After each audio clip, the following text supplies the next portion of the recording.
HM घाटमाता news.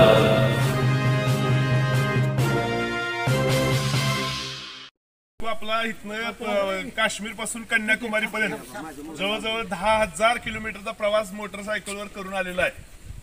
आणि एवढी उत्कृष्ट कामगिरी की सगळं पुरा देश पालता घातला मोटरसायकलवर. एक त्याची ती इच्छाशक्ती होती, त्या इच्छाशक्तीच्या जोरावर अगदी कठीण परिस्थितीमधून बऱ्याच अडचणींना मात करत करत करत तो परत आपल्या गावात इथं पोहोचलेला आहे. म्हणून आपल्या सर्व ग्रामस्थांच्या वतीनं आपण त्याचा सत्कार करतोय. त्याचा सत्कार स्वीकार त्यानं करावा, अनेक मुलांना यात प्रेरणा देऊन यामध्ये ओढावं आणि मुलांच्यासाठी एक चांगलं कार्य त्यानं करावं एवढी सदिच्छा सिद्धनाथ चरणी आपण अर्पण करतो आणि त्याचा आपण सत्कार करतो.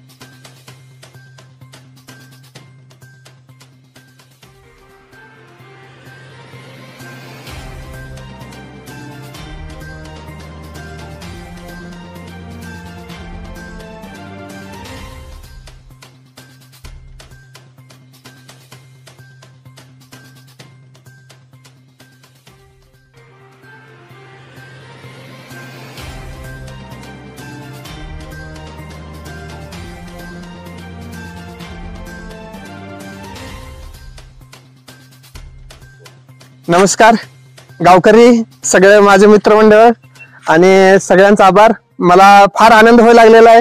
ज्या दिवशी मी जाताना पण मला बरेच जण सोडताना पण होते आणि आज माघारी आल्यानंतर तर पूर्ण गावच गोळा झालेला आहे.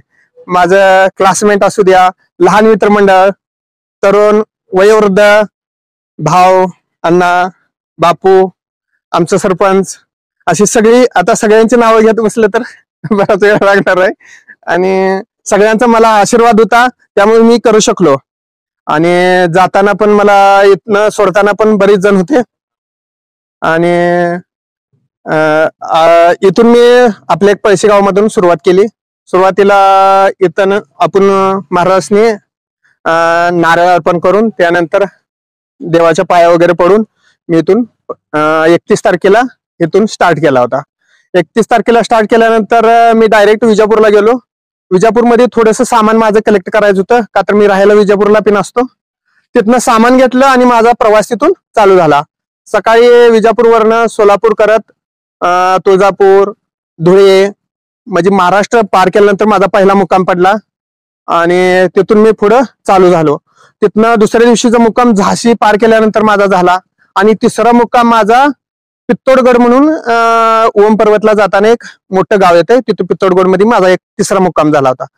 चौथ्या दिवशी मी सकाळी उठल्यानंतर धारचूल मध्ये पास आपल्याला घ्यावा लागतो, का तर आदी कैलास आणि ओम पर्वत ही बॉर्डरवरची सगळी ही असल्यामुळे, एरिया असल्यामुळं तिथं पोलीस प्रोटेक्शन ही फार असते. आणि एक 4 चौक्या तर लागतात, प्रत्येक चौकीवरती आपला पास हा चेक होत असतो.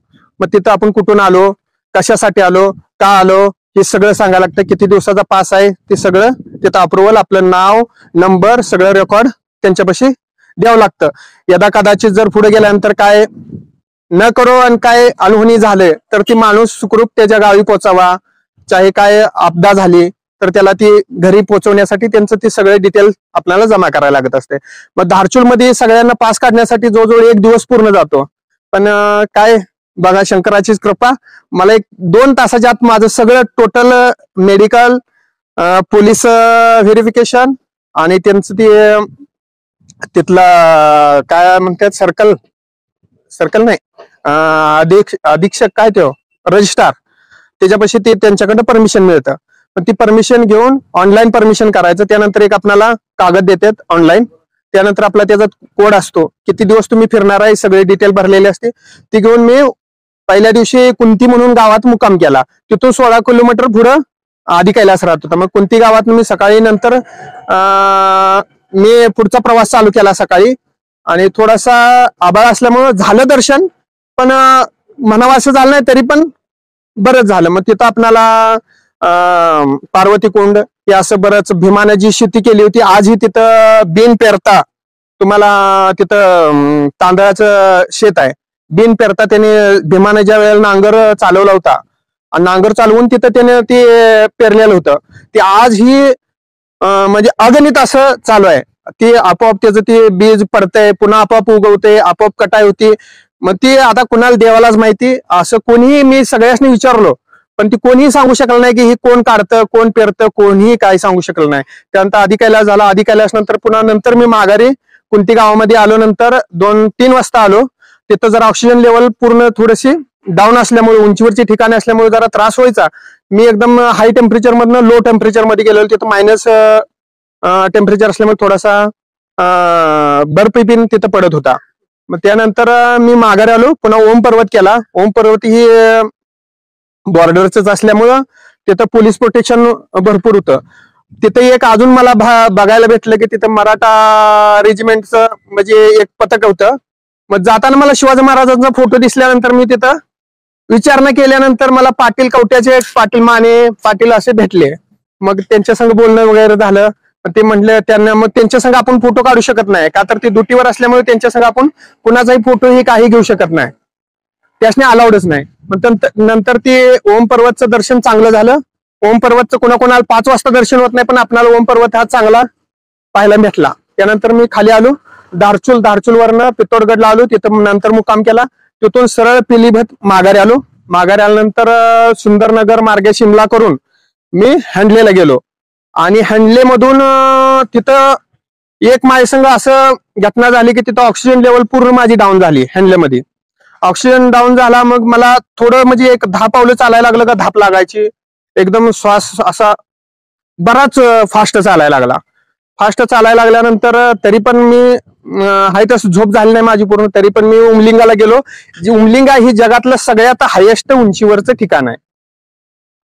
8073 फूट असं काय तर त्याचे हाईट आहे. म्हणजे समुद्र सपाटीपासून एवढ्या उंचीवर आहे. तिथं तर पूर्णच ऑक्सिजन कमी झाला. मग ऑक्सिजन पूर्ण कमी झाला. मी ऑक्सिजन सिलेंडर घेतला होता. त्यानं काही पूर्तता झाली नाही. ते ऑक्सिजन सिलेंडर जमतेम 700-800 रुपये येतो पण ती 5 मिनिटाच्या वर काम करत नाही. मग ती एक स्प्रे मारायचा, तेवढंच ऑक्सिजन घ्यायचा, पुन्हा ती बंद करायचं. असं करत करत मी उमलिंगा माझा पूर्ण झाला. उमलिंगा पूर्ण झाल्यानंतर मी न्यूमा म्हणून एक गाव होतं. तिथनं जवळजवळ 70-80 किलोमीटरच्या आसपास काहीतरी असेल. त्यानंतर 40 किलोमीटर मला रोड लागला आणि राहिलेले 30 किलोमीटर असला रोड लागला की तिथं रोड नव्हताच. नुसती टायर दिसायची आणि संध्याकाळ झालेली, रोडच नव्हता. आणि तिथे एक विशेष असा आहे, 30-30, 40-40 किलोमीटर एक माणूस नव साधं कुत्रं सुद्धा आपल्याला बघायला भेटत नाही. एवढी दयनीय परिस्थिती आहे. आणि बॉर्डरचं एरिया असल्यामुळं तिथं आपल्याला बरंच अडचणी अशा येत होत्या. त्यातनं मी मार्ग काढत मी न्यूमाला पोहोचलो. न्यूमाला बी रात्री ऑक्सिजन कमी असल्यामुळं तिथं पण झोप झाली नाही. मग सकाळ उठून मी सरकारी दवाखान्यात गेल्यानंतर तिथं त्यांनी ऑक्सिजन लेवल चेक केली. 53 आहे म्हटल्यानंतर त्यांनी डायरेक्ट म्हटले ऑक्सिजन लावायला लागतंय. मग मला काय कळना, आता करायचं तर काय करायचं, आपल्या संग कोण नाही, मी एकटाच.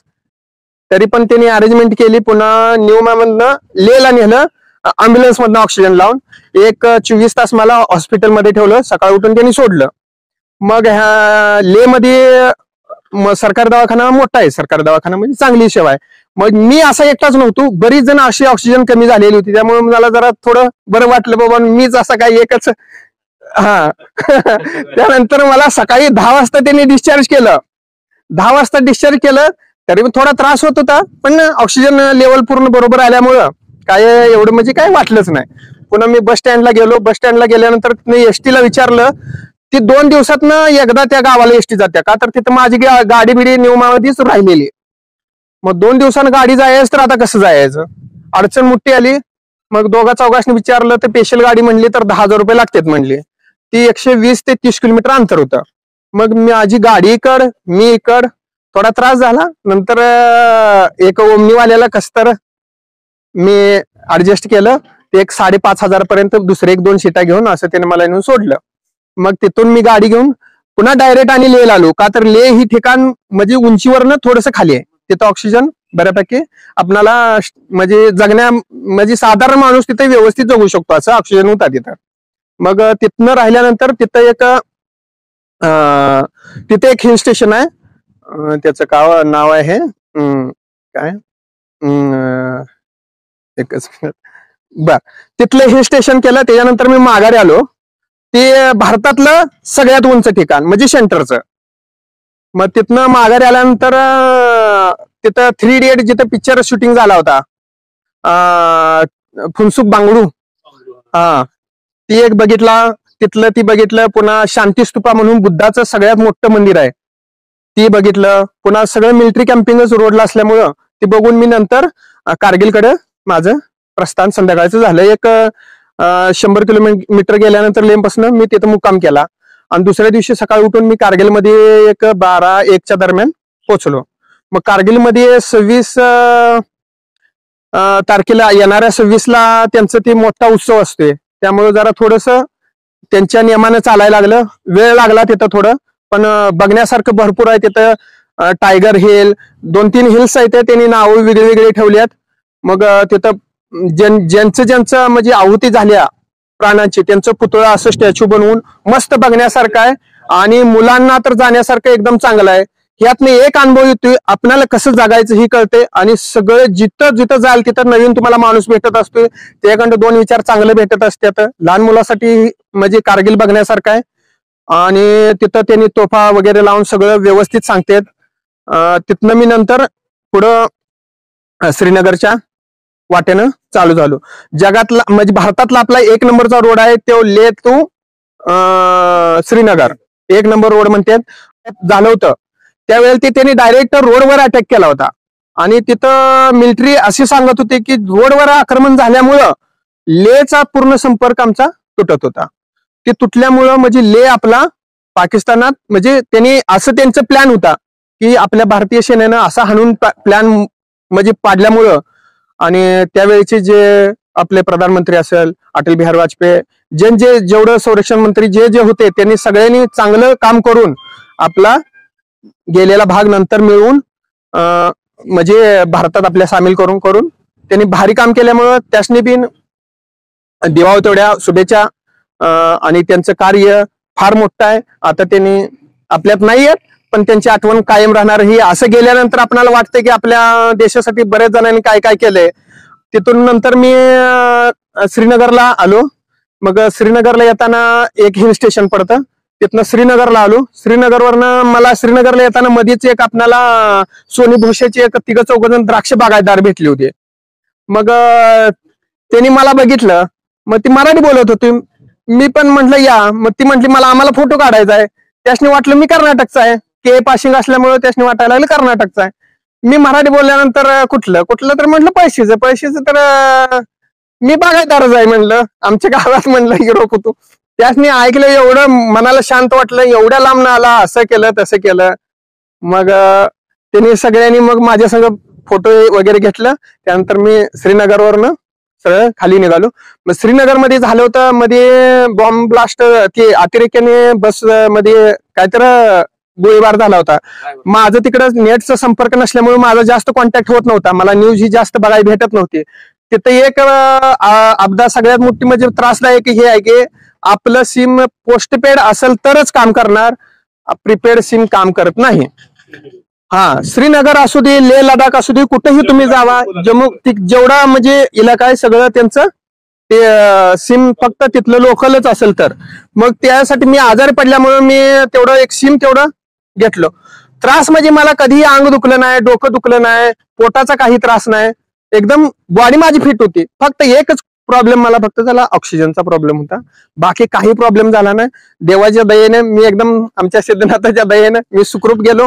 नंतर श्रीनगरवरनं सरळ कन्याकुमारीचा प्रवास चालू केला. येताना मला आपलं कुरुक्षेत्र पडलं, पुन्हा कुरुक्षेत्र झालं, पानिपत झालं, अंबाल्यामध्ये तर ते शेतकऱ्याने एक 4 महिने झालं रोड ब्लॉक केलाय. असं भरपूर असं लांब फिरून यायला लागत होतं. मग पूर्ण अजून चालू आहे. फपुट्याचा पूर्ण रोड असल्यामुळं कॅनलवरनं असा धुरळा उडत होता, पण गाड्या घसरायच्या, भरपूर त्रास व्हायचा. मग त्यातनंच रोड काढत मी असं नंतर खाली आल्यानंतर माझा हैदराबाद मधनं रोड थोडासा चुकीचा झाला. का तर मी हैदराबाद टाळण्यासाठी एक दुसरा रोड निवडल्यामुळं मी गेलो कडाप्पावरनं असं खाली गेल्यानंतर थोडासा त्रास झाला, पण रोड जरा जंगलात नाही जायला लागलं. रात्रीचं एकदा थोडा त्रास झाला होता, पण काय नाही, पुढं राहण्यासाठी सोय झाली. नंतर तिथली माणसं फक्त आपण म्हणतो युपी बिहार हे लोक जरा आपल्याला त्रास देतील असं, पण असं काही नाही. सगळ्यात भारी उत्तर भारत आपल्यापर्यंत, कर्नाटक पर्यंत सगळ्यात भारी माणसं आहेत. थोडासा त्रास आपल्याला तामिळनाडूमध्ये गेल्यानंतर आपल्या संग बोलत नाही ते, आणि ते त्यांचंच खरं म्हणतात. तुम्ही काही जरी केलं, किती जरी प्रेमाने सांगितलं, तर ते आपलंच खरं म्हणतात. ते त्यांचा एकच देश आहे तामिळनाडू. त्यासनी बाहेरची दुनिया अशी काही माहित नाही.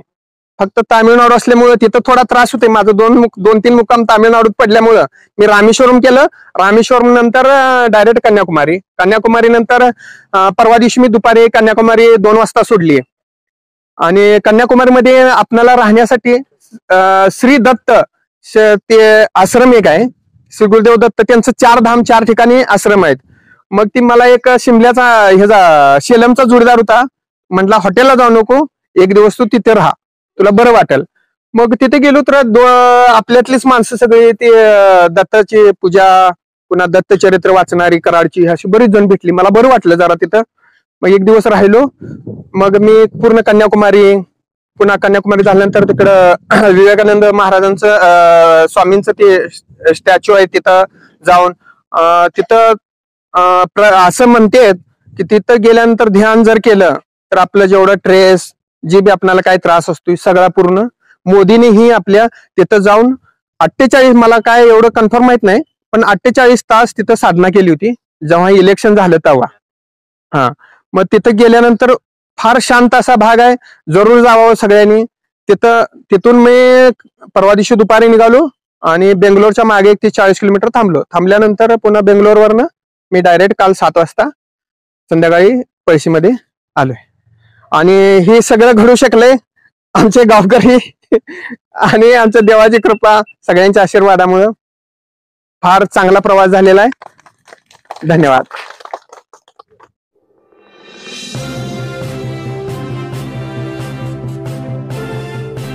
HM घाटमाता नऊ.